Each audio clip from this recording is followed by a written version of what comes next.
And we're back.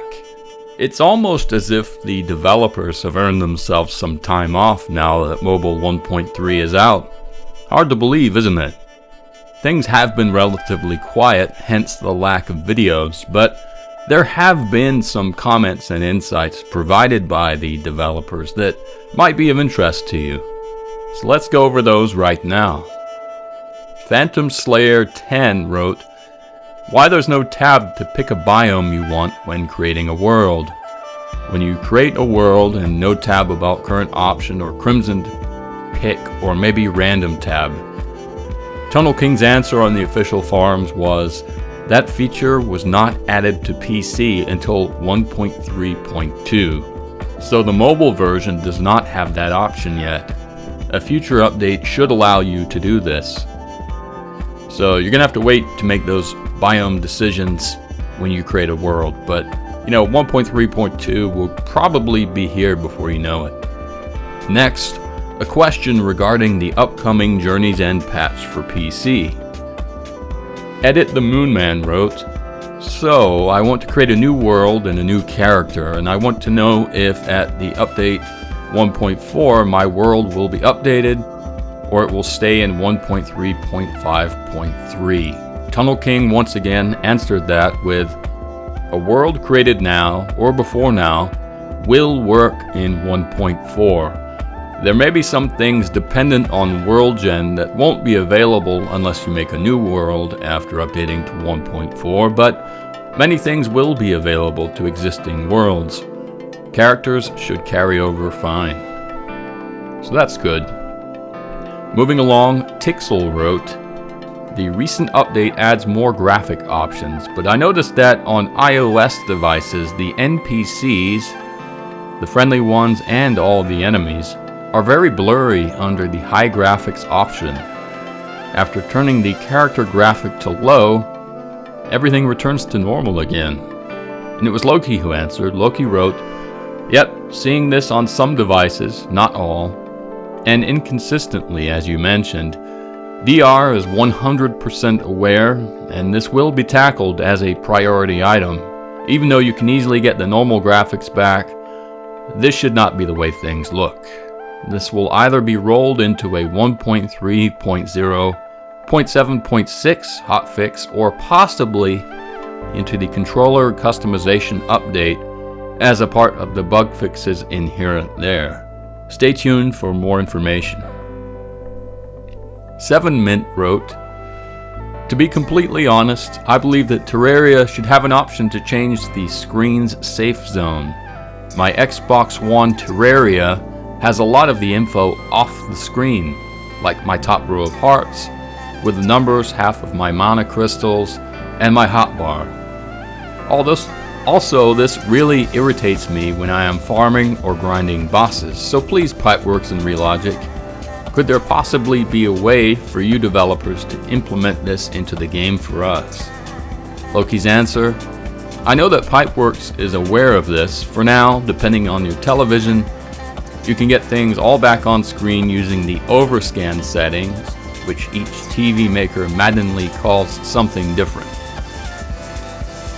So there is an option, but it sounds like you're going to have to use your TV menu rather than an in-game feature, at least for the time being."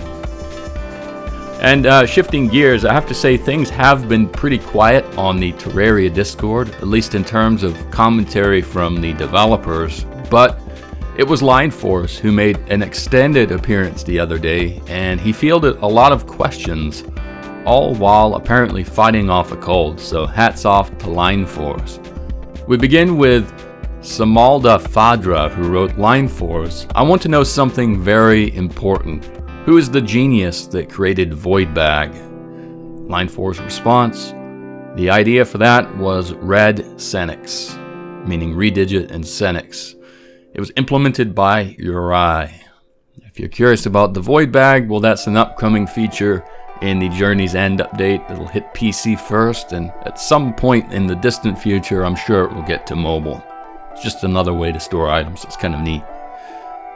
Anyway, in response to some other questions about the state of wings obtained from the lunar pillars, Lineforce wrote, In 1.3, each of the wings was supposed to be balanced differently, and each offered their own strength. Supposed to be. In practice, Solar was the flight speed fastest, and Vortex was the good hover wings. Stardust had the longest flight time but wasn't so hot, and Nebula was kinda neglected. Later, we ended up just doing Solar and Stardust paired, and then Vortex and Nebula paired, as fast and flight speed versus hover, meaning that the first two were the fastest wings with the best flight speed, and the others had the hover ability. So there you go. Jemmy180 wrote, "I feel like I haven't seen you in ages." Line 4's response, "I've been pretty busy and working on PC, so I've had Discord up less. I don't really use Discord for personal use, mostly only work stuff, so when I'm not doing mobile work, I don't use it as often." Mao Mao wrote, "When is Xbox being updated?" Line 4's answer, "Not sure, we're still in testing for the next patch. It has to go through submission to Microsoft and Sony, even once we are done.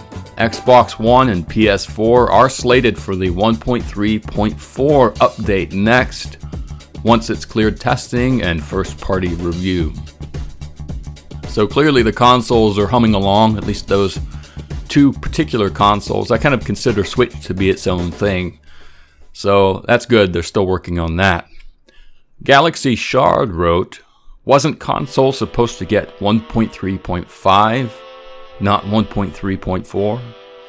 I remember on the forums they said they would jump straight to 1.3.5, and in the latest state of the game they said 1.3.4. Line 4's clarified, no, as far as I know, console is going to 1.3.4. From what I understand, the 1.3.5 update is fairly significantly intensive, and yet adds little content, so it wasn't worth holding up 1.3.4 while they added 1.3.5. Well, that's a decision I can certainly understand. If there's not much added with 1.3.5, might as well have a quicker release for console users and get all of that content from 1.3.4 out to players. Shadowwire wrote, "Can't wait for what you guys have in the future." Line 4 wrote to that, "Well, 1.4 is still well underway. Added some very fun stuff personally this afternoon. As a noob level coder, nothing is more satisfying than adding something entirely on my own, without having to beg for help." So it's really good to hear that the Journey's End patch is coming together and they're still adding things to it. As a kind of a PC guy, I certainly favor the PC version above all else, not just for the controls and the large screen, but because it gets all the new content first. So with my own particular bias in mind, I'm very happy to see that they're continuously adding stuff. It sounds like it's going to be an absolutely gargantuan effort by Relogic, full of new goodies and stuff. So that'll be good, especially if they can get it to us before the year is out. But we'll just have to wait and see. Anyway, that was it for Line 4's commentary of note during his extended stay on Discord. One last thing before I go, though. Tunnel King once again posted on the official forums, and he posted some further updates if you're curious on the upgraded official forums. He wrote, "We're continuing to make adjustments and tweaks in response to community feedback. There are two things that have changed that may have escaped general attention. Name changes.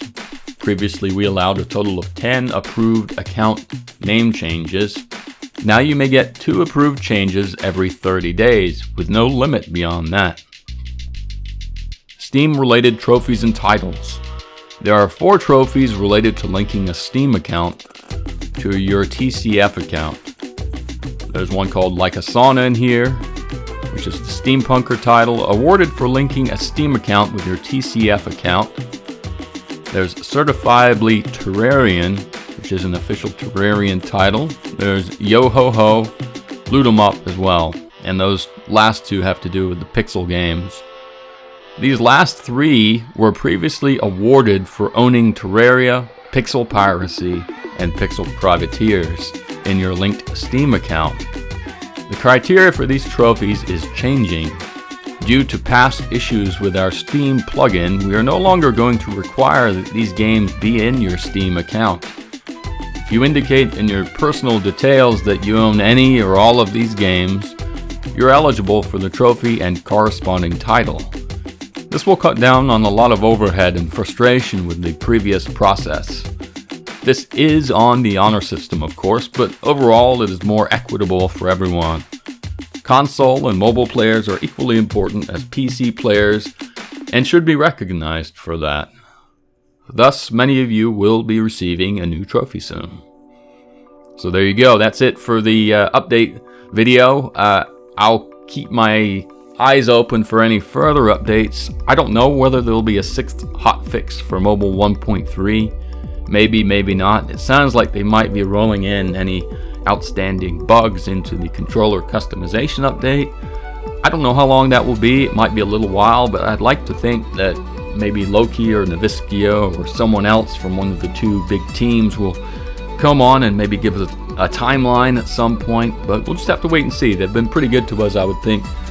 I would have to say overall, in terms of what they've been telling us, they've been very open and communicative, so I expect that to continue. I think we're just in a bit of a news lull at the moment while they maybe take a well-earned break from all their hard work. So that's it for now, guys. Thanks if you stuck around to the end of this video. I will see you next time.